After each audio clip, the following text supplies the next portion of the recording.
Hello, everybody. Mike Molina here. Well, we enjoyed a few short seconds of interest rates below 6% after the stock market crash on Friday, and we've given back a lot of those gains. But don't worry, things are going to be turning around because there's a lot of bad news in the economy coming. And I want to be clear. I don't want to come across that I'm wishing for bad news in the economy. It's just that I know it's coming, and so in the spirit of framing our conversations properly with our clients and our prospects to prepare them.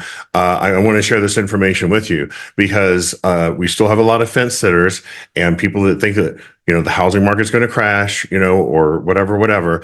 And as I've said many times, and I've shown you evidence that as interest rates come down, the market's going to be flooded with new buyers, and the people that are waiting are going to be losing out. So I'm going to go over a few things about the economy and explain how the news gets it wrong. And it just is so frustrating to me because we get so-called financial journalists and they get on there. I saw this lady on CNN the other day, and she got into an argument with another guy on the panel, and she said, well, yeah, people think that things are more expensive, but we just need to explain it to them that their real incomes are up. And so they're actually making more money, which is true. But I'm going to show you in just a minute where she's leaving off some things. And I don't know if it's intentional or if it's just ignorance, but this is important because we need to see what's coming so that we can talk to our prospects and our clients and prepare them and hopefully get our fence setters off the fence. So I'm going to go over that now with you. Okay, so this is another chart from the St. Louis Fed, and Fed stands for the Financial Reserve Economic Data. So this is straight from our government, right? So we have three things that we're looking at here. So the burgundy line is this line right here. And this chart, I just stopped at 1980 because that's going to be relevant in a minute. And this is how much things actually cost. This is not the rate of increase. This is just how much they cost. And you can see, and this makes sense, of course, it goes up and up and up over time. Okay. The blue line is real income, which is what the CNN journalist, guest journalist was saying. And again, it's going up and it makes sense that it goes up and up and up over time. Okay. And the green line is the rate of inflation. So sometimes the rate of inflation is high, sometimes the rate of inflation is low. You can see right here, here's where we hit July of 2022, and it hasn't been that high. We have to go all the way back to 1982 for inflation to be that high. So inflation ebbs and flows. That's a normal part of our economy. What I want to point out here is that if you look here from about 1991-ish, okay, all the way here to right before the pandemic, the spread between these two lines is pretty much the same. What does that mean? That means that, yes, things are getting more expensive, but real income is increasing and keeping pace. So if something that, costs $1 today, tomorrow costs $1.50, but tomorrow you're making 50 cents more than you were today, then you don't feel it necessarily because you're making more money to compensate for the amount of the increase in the cost. But this is where things go sideways. Right about here, when as inflation started to really take off, this is where the spread changes and changes dramatically. And that's why we hear on the news, real income is up. People are making more money. They're making more money than they ever have. That's true. However, the cost of goods is increasing faster than the rate of people's wages increase. So the people are making more money, but they're not making more money that's keeping pace with how much more goods are costing. And that's where the problem is. So that explains that. And I wanted to clarify that because I don't know if it's malicious or intentionally disingenuous or just, ignorance, but that's what's going on. And hopefully you can help your clients understand that. So what is this? This is fascinating. So the burgundy line is the amount of personal savings that Americans have in billions of dollars, okay? And look at here, right here at the beginning of the pandemic, it spiked because government was giving out tons of checks. And then a little bit, it spiked again because we gave out another round of checks. So of course, there was a ton of savings. The blue line is the rate of savings, okay? And that ebbs and flows, it goes up, it goes down. So the blue line is how much as a percentage people are saving, and the red line is how much savings we as Americans collectively actually have. And so it spiked when the government was handing out free checks, but we've come way back down and it's going down, down, down. Why? Because people are dipping into their personal savings to live. So we have people making more money than they've ever made before, but the cost of goods is going up faster than people's wages are increasing, and people are surviving by tapping into their personal savings. And here's something else that they're doing, and this is where things get really bad, okay? So this is put out by the Federal Reserve of New York. And so again, it's straight from our government.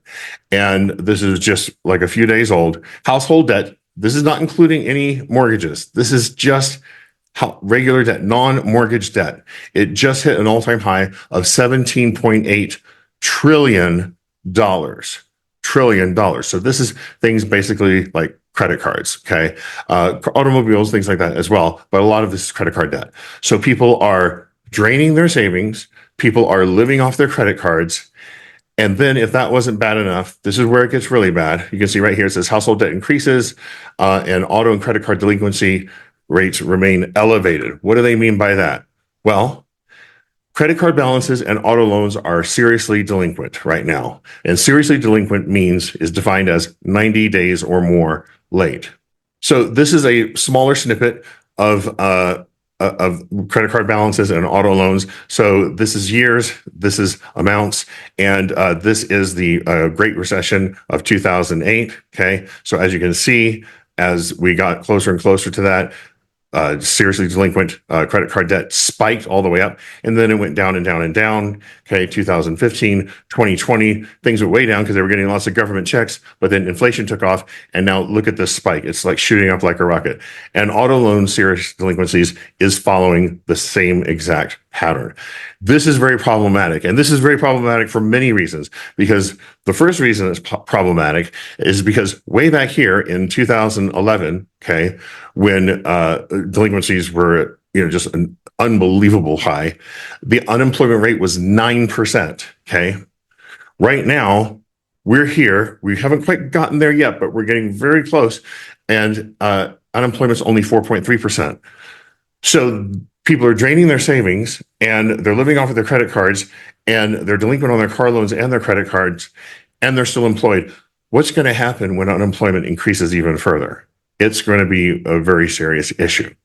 So now that I've sufficiently depressed you and given you all that bad news, you're like, well, why am I sharing all this terrible news with you? Because I'm not trying to make you cry or anything, but because, as I said before, money's never lost, it just changes hands. So all that bad news is going to equate for good news for those that are poised to take advantage of it. All right. So let's get into the good news part of this. So this is the FedWatch tool that I've shown you before. This is the predictor and so far it's been very reliable. That shows what the Federal Reserve is going to do with interest rates. Again, this is the Fed funds rate. It's not mortgage rates. It's not a direct correlation, but they are related. So you have to pretend that where you see these three digits, that there's a decimal point after the first one. So you'll notice that 5.5, which is where the Fed funds rate is right now, is not even on this chart. That's because everybody believes it. So these are all of the upcoming Federal Reserve meetings. Okay. The next one is in September 18th, just in a little over, just about a month and a half from now. And it's unanimous agreement the Federal Reserve is going to lower the Fed funds rate. They thought they were going to lower it a quarter. Okay. But now 72% chance that they're going to lower it 0.5%. That's going to be huge. That's going to be huge for your credit cards, for your home equity lines, and everything else. That is going to send ripples through the market, and interest rates are going to follow suit. Are they going to come down a corresponding half? I don't know. Probably not, but it is going to have a significant positive impact. And as you can see, as we go through the next 12 months, all the way through until July of next year, you can see that the probability that the Federal Reserve is going to be lowering the rates more and more continues to strongly be present. And what we see here is that if you add up these numbers right here, so 20, 32, whatever, so 70, 80%, okay, or almost, a little over 80%, that the Fed funds rate will be between 3 and 3.5 1 year from now. Okay, that would be huge. That means that mortgage rates could easily be in 4.5, low 5s as far as interest rates go. So that is good news. But what that means is that we're going to have this massive influx of buyers. House prices are going to skyrocket just like they have after every recession. Okay. And so we've got to get our buyers in now. Here's one other piece of interesting bit of news I thought it would be fun to share. Pent up demand. There's a study for everything. All right. So this is pent up from demand. So this is from the U.S. Census apartment list.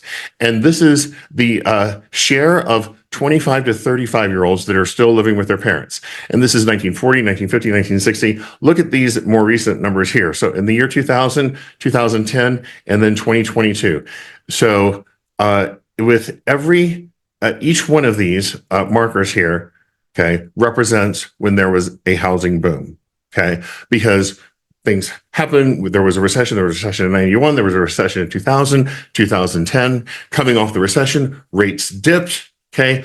All these 25 to 30-year-olds living with their parents, like, time to get out. They go out, they flood the market, and we have a housing boom. That's not the only reason we have a housing boom, but it's definitely a contributing factor. So we haven't had 17% of 25 to 35-year-olds living with their parents since 1940.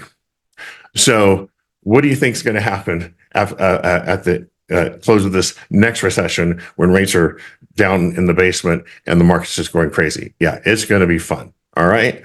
So I thought that'd be something fun to share with you. The last thing I want to share with you, this is the MBS Highway Housing Survey Index. We do this every month. We invite you to participate. It's great information for you to see. This is thousands of loan officers and real estate agents from all across the country participating. It takes only a few seconds. There's a button in the email that I sent you where it will take you to the page. It takes you 10 seconds and I will share the results. And I'm just going to show you real quick what it looks like. So if you click the button in the email, this is where you'll be taken. I'm going to take this survey right now with you. So it's color coded. So we'll just use Utah. So Southwest. Okay. Scroll down here. How would you describe buyer activity in your market? I'm going to describe it steady. Okay. How would you describe home price action in your market? I'm going to call it steady. That's my opinion. And any other thoughts I have? I don't have any other thoughts. Done. That's it. That's the whole survey. You're done that quickly. So I hope you'll take advantage of it. Take the link and I'll share it with you. It's a lot of great information when we get feedback from across the country. If you have any questions about anything I've shared, please don't hesitate to call me anytime. I'm always happy to talk. Thank you so much for watching and have a wonderful day. Take care.